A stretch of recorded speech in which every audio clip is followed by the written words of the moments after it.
Hello everyone, my name is Fake Thriller, and first I want to remind you that there are only 24 days until Battlefield 4 is released. Now in today's video, I want to go over the Infantry HUD and some of the elements that you see on screen.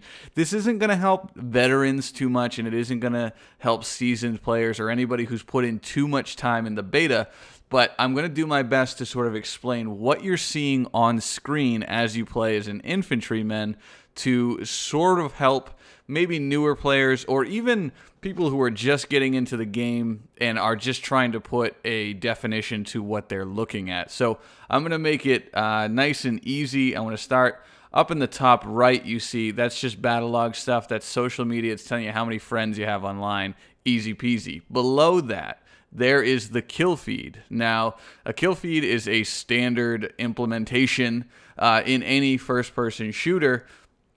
Now, in Battlefield, one thing you will note is I don't believe your kills. Moving along to the bottom right of the screen, this is your ammo layout, basically. Basically, it's divided up very, very easy to understand. There's the first number, which is your current number loaded in the magazine, out of the second number, which is your ammo supply.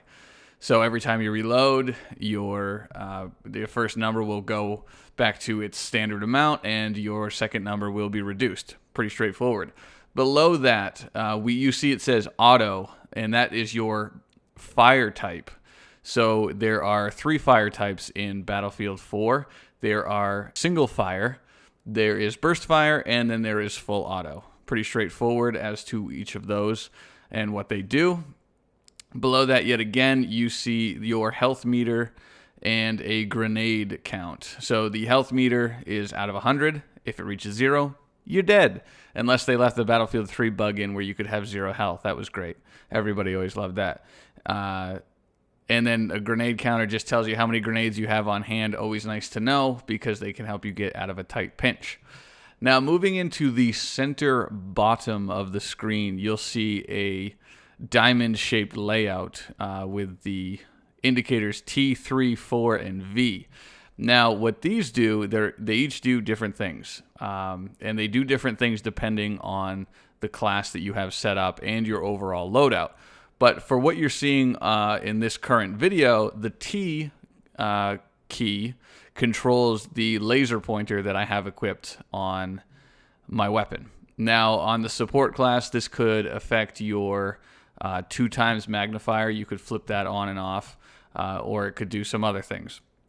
The 3 and the 4 control your equipment. So in this case, I only have the RPG equipped, but normally I would have the RPG and the repair tool. This means I can hit 3 to pull out my RPG. I can hit the 4 key to pull out my repair tool when it's normally equipped. Right now, if I hit 4, nothing would happen.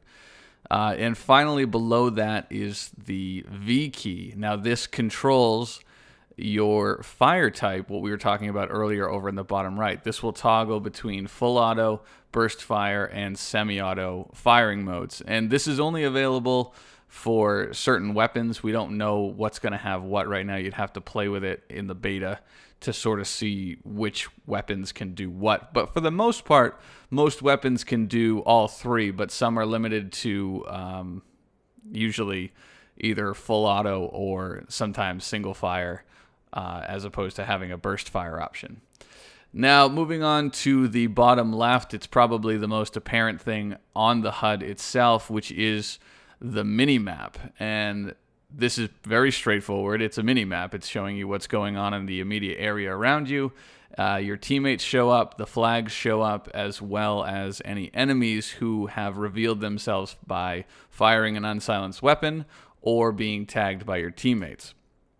Also on the minimap, you might see weapon upgrades that you can sort of find. Like I know they have like some beast snipers and some shotguns scattered around the map. You'll see those indicated by a faded white handgun symbol. Above that, you see this is currently domination mode, so you see the flag indicators A, B, and C. And below that, you have the 2 teams and the ticket count. Now, real quick, blue is friendly, orange is enemy. That will always apply. So keep that in mind.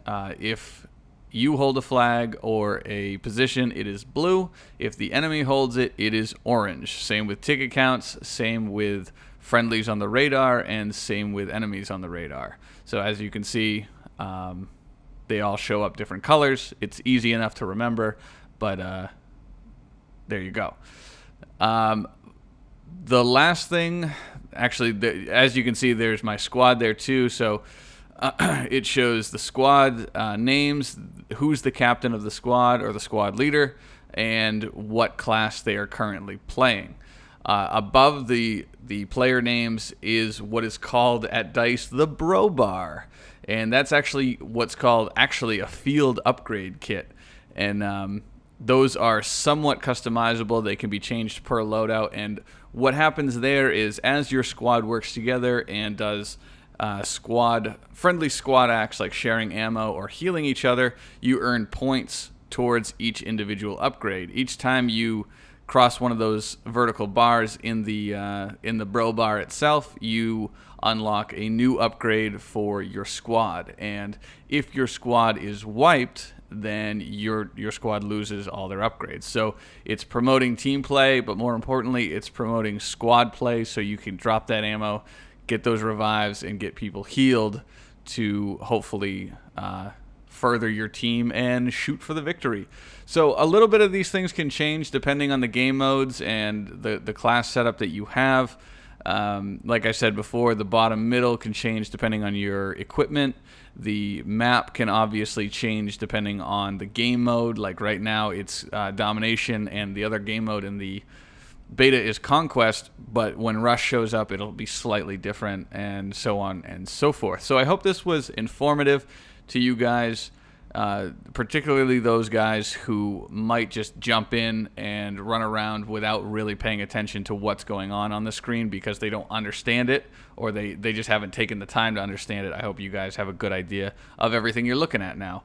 So anyway, guys, there are only 24 days until the release of Battlefield 4, and if you're watching this quickly after release, I would like to remind you that the closing deadline for the first week of submitting the codes for the 30 Days to Battlefield 4 giveaway will be ending today at 5 p.m. Eastern Time. You'll have to do the time conversions yourself, and it's possible that you're watching this video after the closing time has already happened, but that's okay. There is no code word in today's video because today is the tweet day. So tweet your tweets, get them in before 5 p.m., and we will draw up the winners, and I hope to have them announced for you guys tomorrow. So sit tight. Keep in mind there's only 24 days left until Battlefield 4, and we will see you in tomorrow's video. For those that are fans of the Battlefield Friends show, as well as other shows by Hank and Jed and Johnny Ethko, you should head on over to their store and check out all of the awesome merchandise they have to offer. Hell, you can even have the Noobin gang sing Happy Birthday to a Friend. It's all in the store, so head on over to take a look, or someone's going to throw ammo at your face.